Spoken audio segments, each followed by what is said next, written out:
Bonjour à tous, nouveau Quintet Flash dimanche, direction Vincennes à l'occasion du prix de Paris.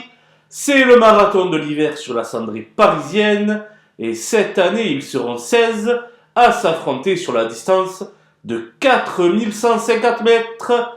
Avant le coup, les 6 ans me paraissent très compétitifs, je les ai donc retenus tout en haut de ma sélection. Et on voit ça tout de suite avec mon analyse.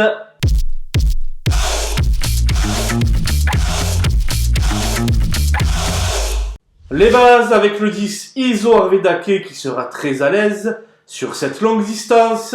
Il a repris de la fraîcheur ayant fait l'impasse sur le Prix de France et je le sens à l'aube d'une grande performance. L'As It's Dollar Maker est le moins riche du lot mais certainement pas le moins doué. Titulaire de haut succès en compagnie d'Éric Raffin et préparé pour, il s'annonce redoutable. Le 6 Inma Rosa possédait encore des ressources au moment de sa faute dans le Prix de France. La dauphine d'Idaho de Thiers dans le dernier critérium des 5 ans devrait redorer son blason. Les opposants avec le 15 Ampiamédée SM qui n'est autre que la tenante du titre. Cette authentique championne va bien entendu tout donner pour tenter de conserver sa couronne. Le 3 Fakir de Maille enchaîne les accessites dans des lots très bien composés. Sur ce parcours de longue haleine qui va lui aller comme un gant, il sera loin d'être ridicule. Le 11 Hokkaido JL avait joué de malchance l'hiver dernier dans la phase finale de ce prix de Paris. En grande forme actuellement, il a le droit à une seconde chance. Le 8 Hussard du Landré a compromis ses chances au départ dans le prix d'Amérique.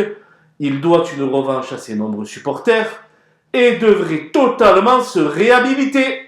Mon coup de poker sera le numéro 5, Galet de Banville, qui a toujours échoué face à l'élite cet hiver. Pour autant, JMB a dû le préparer aux petits oignons pour ce groupe 1. Dès lors, la méfiance sera de mise. Les outsiders avec le 16, Hookerberry, qui avait terminé 3e de la précédente édition. Même s'il semble moins performant cet hiver, il n'est pas hors d'affaire pour les places. Le 4 Hip-Hop au forme n'est que l'ombre de lui-même ces derniers temps. Avant le coup, il ne peut prétendre qu'à une place en bout de combinaison. Le 2 Always the K change de registre dans ce marathon, mais s'est imposé en costaud lors de sa dernière tentative.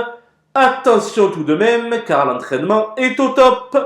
Le 14 Diable de Vauvert avait fait sien ce prix de Paris voilà 2 ans lorsqu'il était au zénith de sa carrière. Sans l'éliminer totalement, il aura tout de même du mal à se glisser à l'arrivée. Quant au 13 Power et au 7 Missile Hill, leur marge de manœuvre est réduite face à une telle adversité. Assurément, ils n'auront pas la partie facile. Ce sera compliqué pour le 12 Money Viking sur la pente descendante, ainsi que pour le 9 Elvis du Vallon, qui gardera ses fers. Voilà, nous avons passé en revue les 16 partants de ce prix de Paris. Je vous laisse avec ma sélection et mes conseils de jeu. Bonjour à tous!